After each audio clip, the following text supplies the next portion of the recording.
दीदी इस बार सही जगह में घर लिया। तू सही कह रहा पहलवान।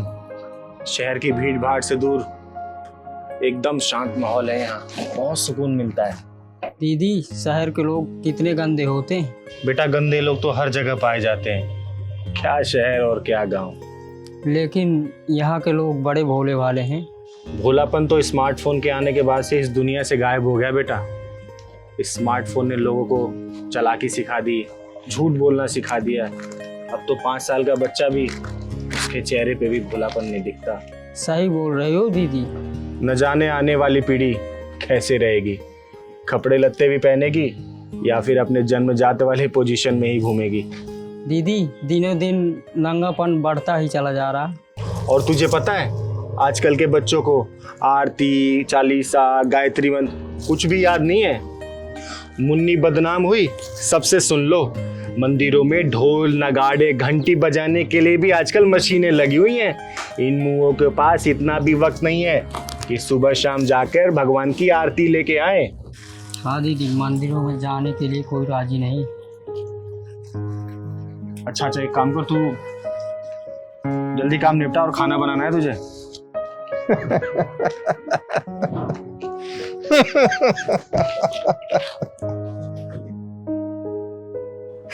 इस दुनिया का हर एक इंसान कमा कमा के इसलिए जोड़ रहा है कि ताकि अपनी सारी कमाई किसी और को दे सके। ये पकड़, मोटर बंद करके आ तू।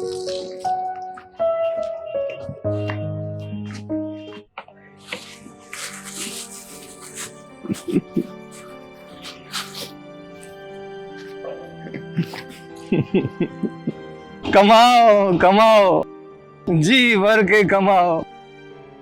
कुछ नहीं मिलने वाला, कुछ नहीं बचने वाला।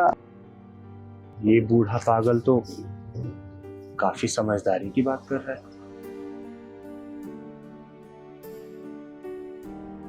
बाबा आप कौन हैं? मैं कौन हूँ ये तो मैं नहीं जानता। तुम कौन हो, तुम जानते हो?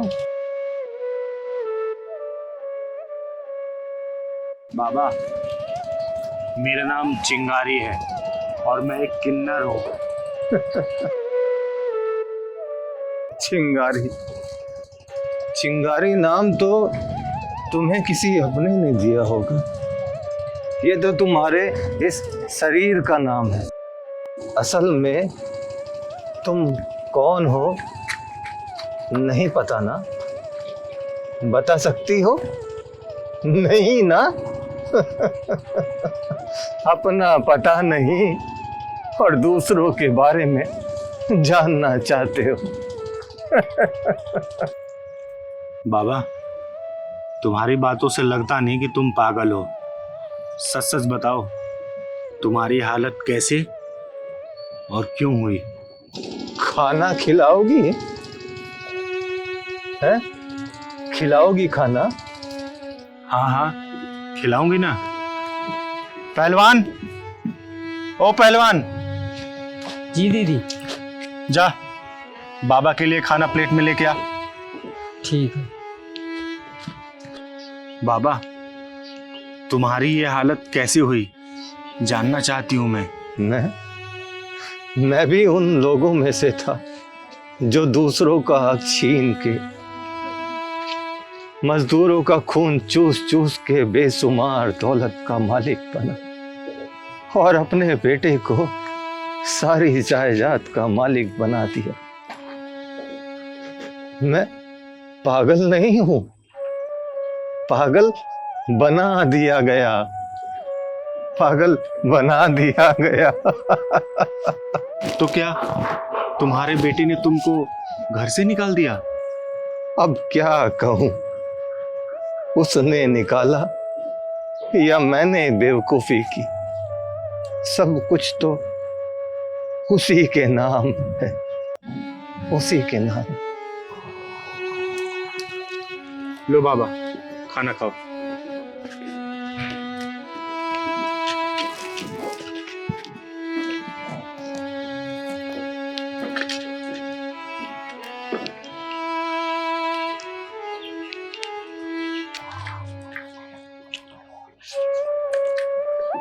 बाबा आपने बताया नहीं कि आपके बेटे ने आपको घर से क्यों निकाल दिया। हाँ, करोड़ों का मालिक था मैं, करोड़ों का।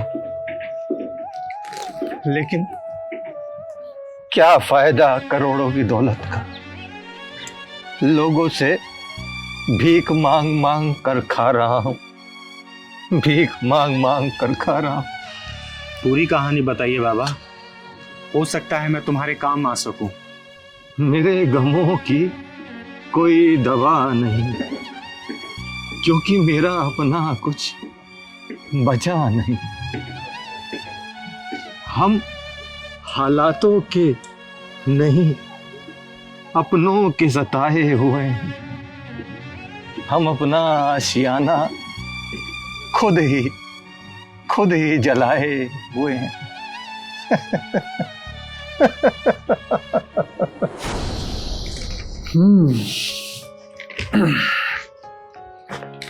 अरे बेटा, तुझे पता है आज मैं बहुत खुश हूं। पता नहीं क्यों खुश हूं, लेकिन खुश हूं।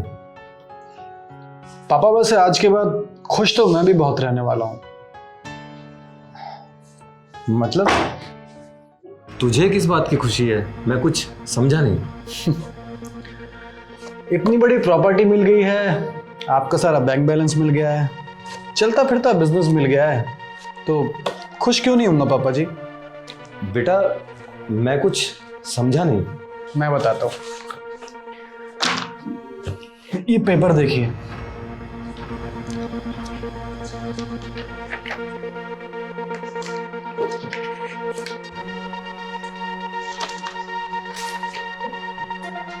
ध्यान से देखिए पापा जी, ये साइन आपके ही है ना? हाँ, ये मेरे ही साइन है।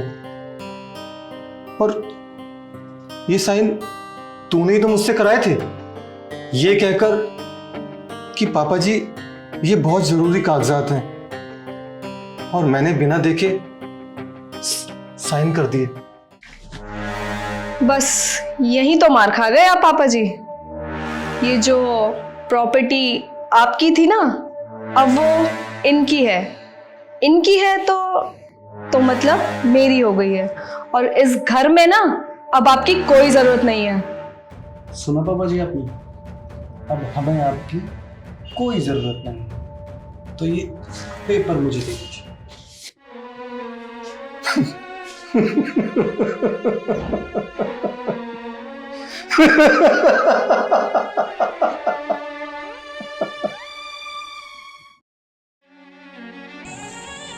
बस यही थी मेरी कहानी, यही थी।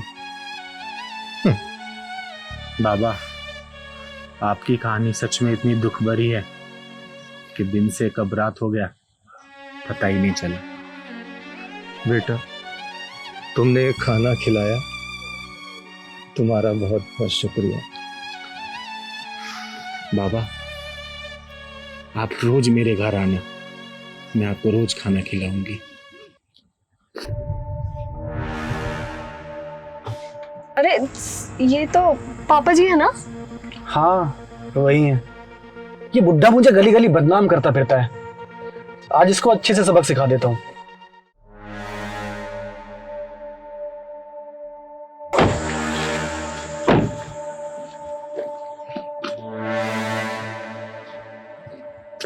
क्या नाटक है ये? पापा जी आखिर आप चाहते क्या हैं? क्यों हमारी जिंदगी नर्क बनाने पे तुले हुए हैं आप? इस तरह से आप भीख मांग मांग कर खा रहे हैं भिखारियों की तरह। कभी सोचा है आपने कि हमारे स्टेटस पर क्या फर्क पड़ेगा? ये दोनों कौन है जो आपको इतना भला बुरा बोल रहे हैं? बेटा ये दोनों वही हैं जिनकी वजह से आज मेरी ये हालत है। ये मेरे बहू बेटे हैं। तो अब इस तरीके से आपने हमको बदनाम करने का तरीका ढूंढ लिया है? हाँ, ओए नौटंकी चुप! जिस खाने को तूने फेंका है उसकी कीमत जानता है तू? बेटा ये खाना खाने खाने को मोहताज रहता हूं मैं, और तू आज इसी खाने को छीन कर फेंकना चाहता। पापा जी, आप इस इलाके से चले क्यों नहीं जाते हैं? तेरे शानदार घर के आगे एक झोपड़ी बनाऊंगा ताकि दुनिया वालों को बता सकूं कि इस ऊंचे घर का रास्ता इस झोपड़ी से होकर जाता है। अरे तेरी जैसी औलादों के पिछवाड़े में बिना चूड़ी वाला ढक्कन ठोक देना चाहिए।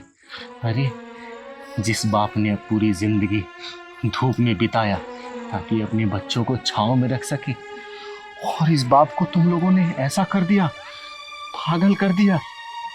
अरे ऐसी औलादों पे थू है। आज के बाद से बाबा आप मेरे साथ रहेंगे। मैं भी देखती हूँ कि आपके साथ अन्याय कैसे होता है। तुम कौन होते हो मेरे बाप को घर में रखने वाली? तू पहली औलाद होगा जो अपने बाप के सामने किसी किन्नर से पिटने वाला है। सुनो जी, ऐसों के मुंह लग के ना हम सिर्फ अपनी इंसल्ट ही करवा रहे हैं। दोनों चले जाओ, वरना तेरे पिछवाड़े का ऐसा हाल करूंगी कि ढक्कन लगाने लायक नहीं रहेगा। चलो।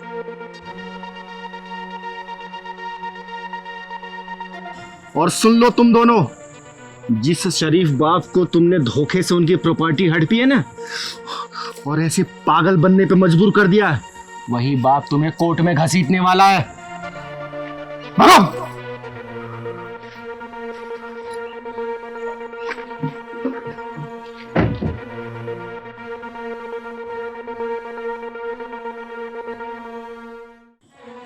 ये लोग इसी के लायक हैं, नालायक कहीं के। मुझसे धोखे में सारी प्रॉपर्टी हड़प ली, और आज मेरी ये हालत है।